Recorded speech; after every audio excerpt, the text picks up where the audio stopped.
Hello and welcome to the Seed Group podcast. Yes, I am back. Yay! Oh, sorry, we got too excited. I'm Carla. Oh, yeah, I'm Norman. And I'm Albert. If you need any of our services, please call 708-351-0333. Musical services, we play for churches, funerals, divorces, whatever. Divorces? Shh, don't tell them. I got some songs for that, but Yeah. we'll let that go. Yes. And we will be remiss if we did not recognize and say hello to our wonderful, amazing producer, Marcus. Yay. Hello, Marcus. Yay. Thank you. You're all right. He needed that. I like that. And tonight we have a special guest, even though Norman and I are wearing special hats because Carla's back. So we wore a hat in honor of Carla. I appreciate Next week I'll have my hair cut. But anyway, we have a special nice guest. Excuse. You're welcome. Pat Smillie, a fantastic blues singer you're in Detroit, Michigan, right? Yes, sir. Yep. But I knew him from Chicago and we used to hit the clubs we won't talk about that. But anyway, we used to play a lot. We used to play blues a lot together in different places. Well, I met Albert down at, I believe, Linda's Lounge. Oh, okay. Performing with fantastic Elroy. And a bulletproof band. If you don't believe it, shoot at him and see it. The bulletproof band. Yeah, that's what he used to say. He said that. Scared the stink out of me the first time I played with him. Yeah, because I was going to ask you, anybody say, you know what, let's try this out? No. Thank they you. knew better. Good. I'm happy to know that. Yes, that's good. Okay. Yes. Oh my goodness. So Pat, you're working on your new CD, or you I had an album come out. Right, I'm writing some songs, but the music that I sent you is from a album that came out I had a release party in September 2021.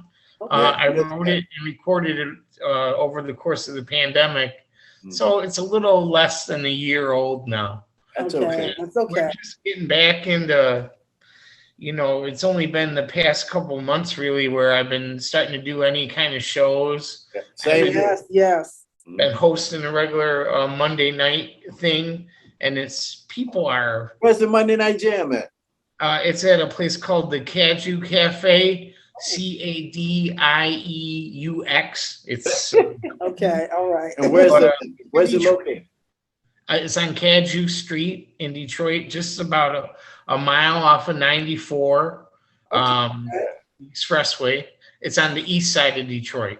Okay. And, we've been there now. I don't know, maybe close to 6 months. But people are hungry to get out of the house, I think, and start coming out and hearing music. So we try to do, put on a nice show every week. I've been put on a good show. Back here was hoping to get a regular weekly spot somewhere to be, like Elroy had, or you know what I mean? Yeah. So I'm gonna try to get up there and come jam one Monday night because you always were my inspiration when it came to singing and doing stuff.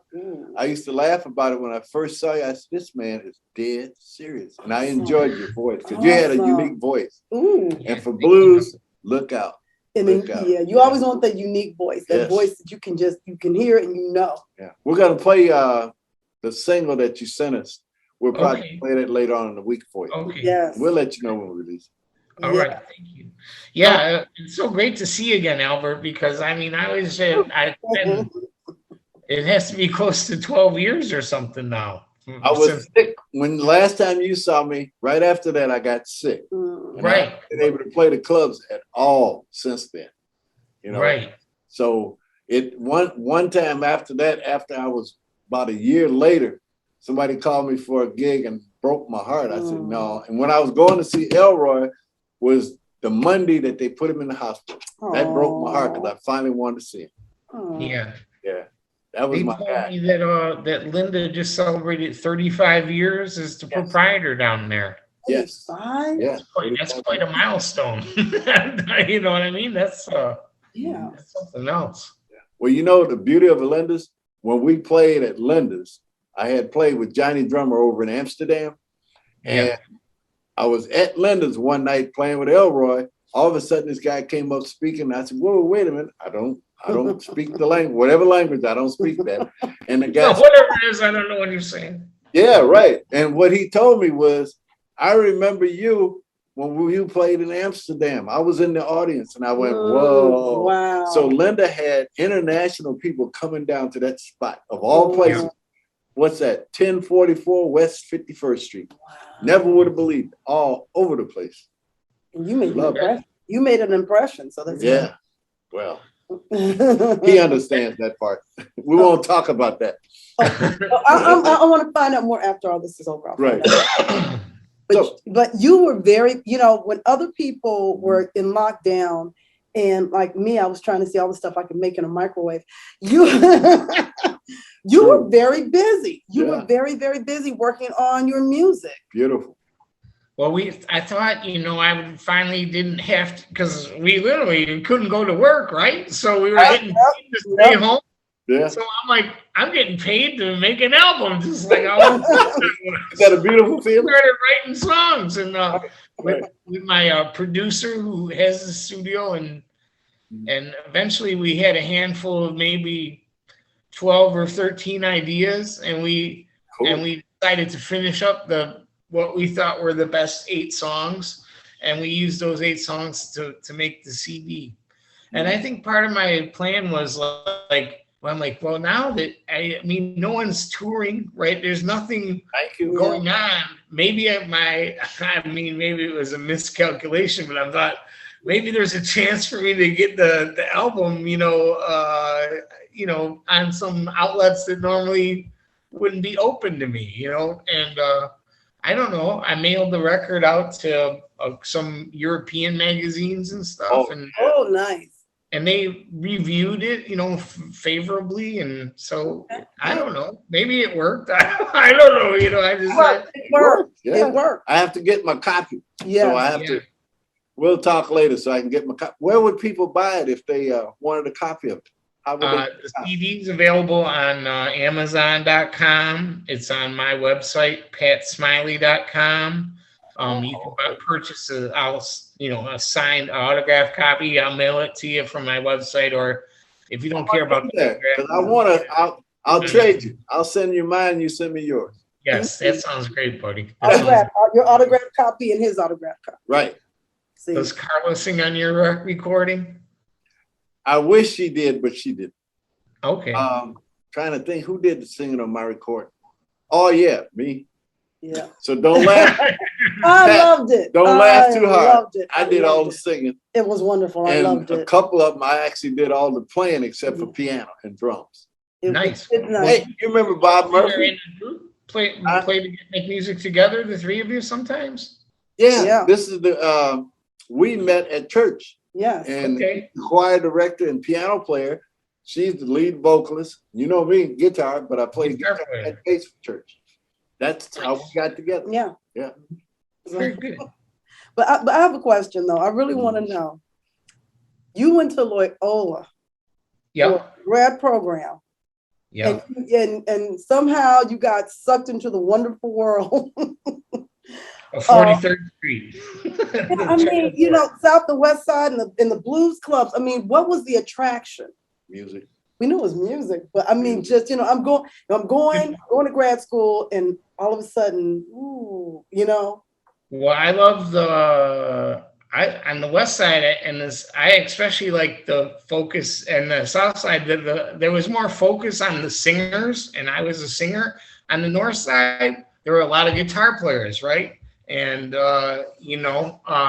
guitar players all over the city, but it seemed like the headliner stars on the North Side clubs were always the hot shot guitar players. Mm-hmm. Anyways, but I was more drawn towards like the West Side, and I remember I got to see being around Vance Kelly. Yeah, all those guys would come out to see him. I met Tyrone Davis, and I met Otis and Sister Blake, and I met Lou Rawls one time down there. It was just, they were all there passing through to see Vance, and I was like, part of Vance's show for a little while. So, I'd come out every night and do a few songs, and that's kind of how I got started, but I was going to school up here, but I always loved music and live music. And I didn't have a car. So I was relying on somebody else to bring me down to, 43rd and, Prairie or whatever, Vincent's, whatever the checkerboard was on. And there weren't a lot of people. Yeah. Not a lot of my classmates were into that. So, but I had a couple of friends who were like, yeah, we love the blues. We heard about the checkerboard.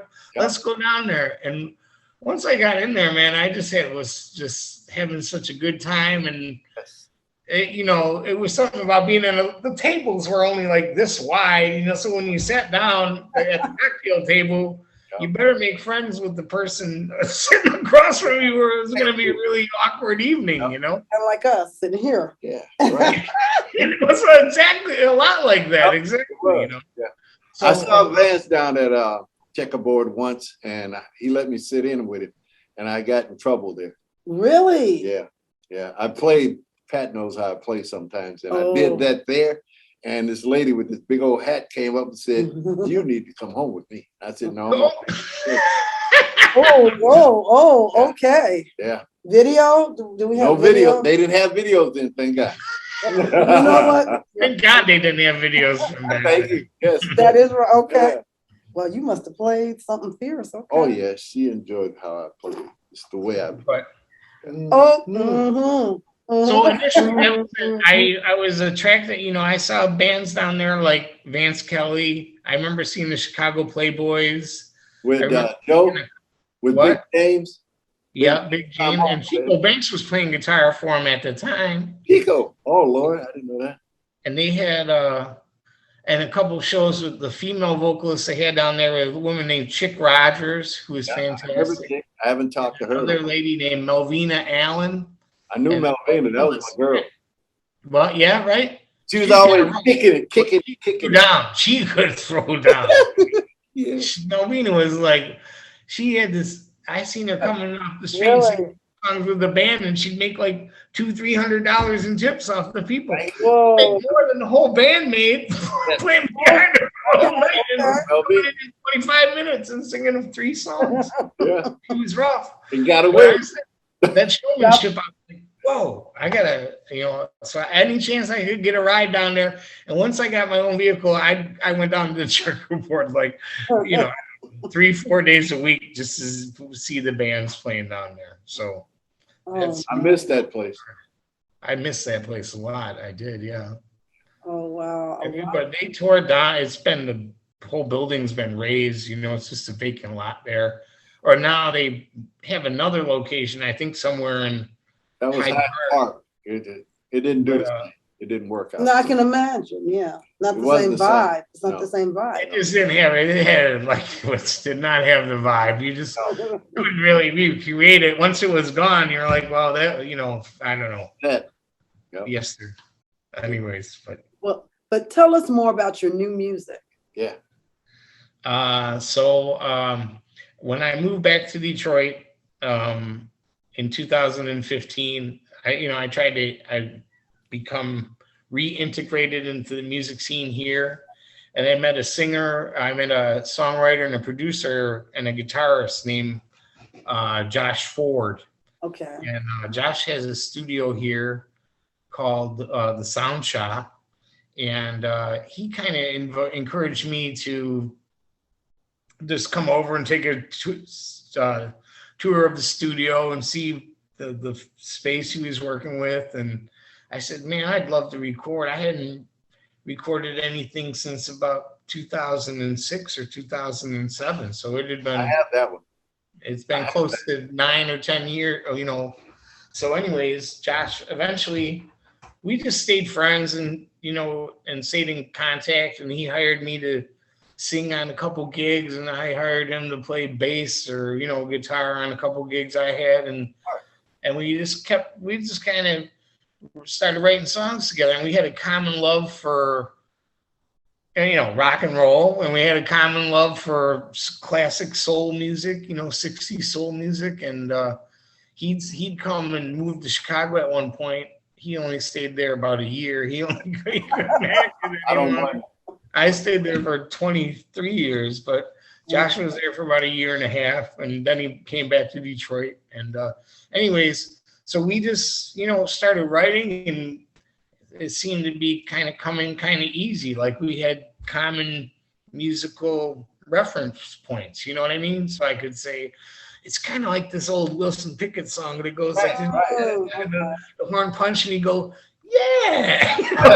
And then we kind of try to do our own thing or whatever, and I was crazy. We both grew up in Detroit. I was crazy about the Motown artists.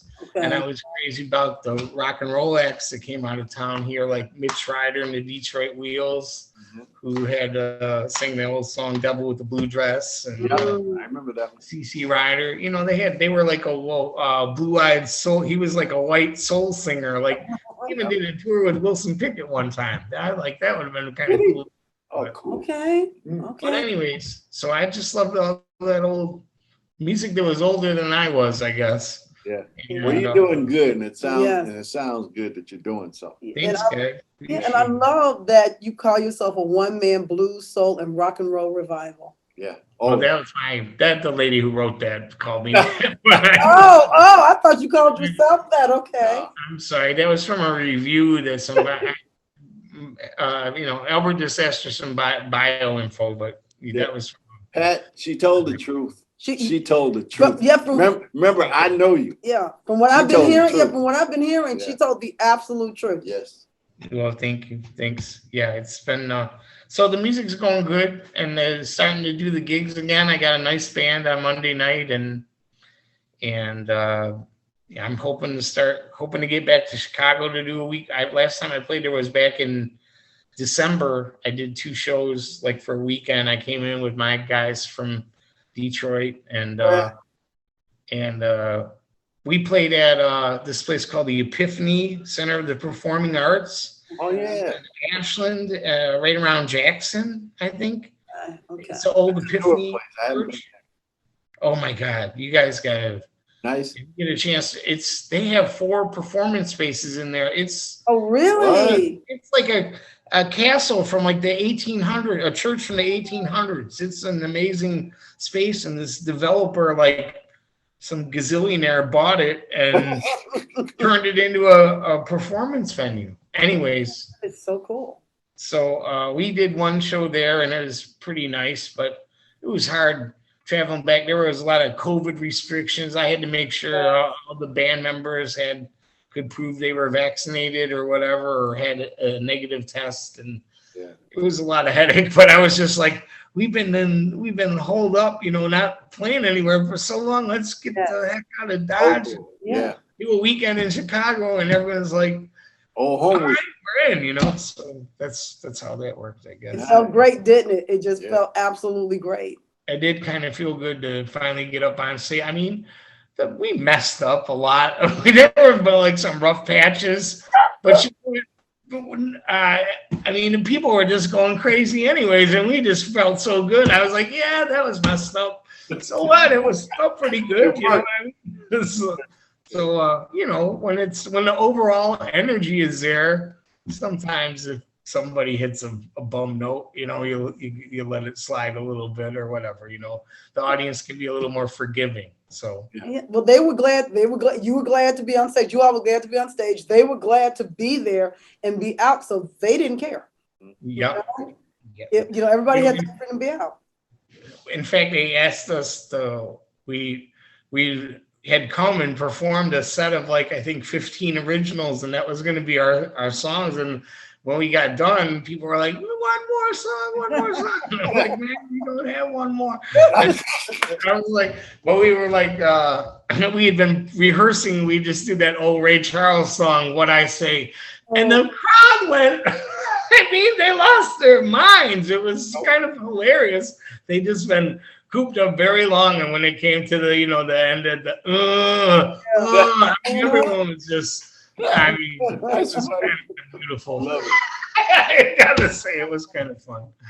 But anyways, so yeah, but I haven't been out of town since since we got back in December. But right around, I don't know, I think in maybe January or February, I started up doing the Monday night things. Cool. So we've just been trying to focus on that and build it up to be a nice thing and make sure we get some really good guest stars or jammers to come through and keep the crowd entertained. So pretty much. Well, Norman, do you have a question? I'm just enjoying the stories. Yeah. You know, I'm sitting back living vicariously through them. So. Yeah. Okay. This guy can jam too, though. Don't let him fool you. Yeah. Yes, you can. I pay them to say that. I know how that goes. Got to have a good publicist. There you go. It helps. Well, we do look forward to playing your music. We're looking forward to playing it and featuring it on the podcast. We look forward to having you back because this has been a wonderful, wonderful interview. And for my first time back in the studio, this has been this was a great way to inaugurate me coming back. Yes, yes. The hats and the interview and all that stuff. See, it has been an thank you for inviting me, man. I really appreciate it, and it's so good to see. I remember Albert as just being such a friendly and positive person. I mean, you can't help but feel good when you're talking around him because I never heard him say anything, bad about anybody. He's just always upbeat. So that's a shame. You missed the good stuff. But I could tell you it all for a price. Thank you. He'll squeal. See, I'm like, no price is too much. I will never rat you out. I had to get in my cool mode for a minute. There you go. But thank you for joining us. We look forward to having you back. We look forward to playing your music. And like I said there, I guess the only thing we can do now is just wrap it up. Yeah. All righty. Yep. And say thank you, Seedlings, for joining us. Thank you, Pat Smillie, especially being our special guest. Thank you, Pat. Thank you, guys. Yes. Yay! And as always, we like to end the show with saying, plant a seed and watch it grow.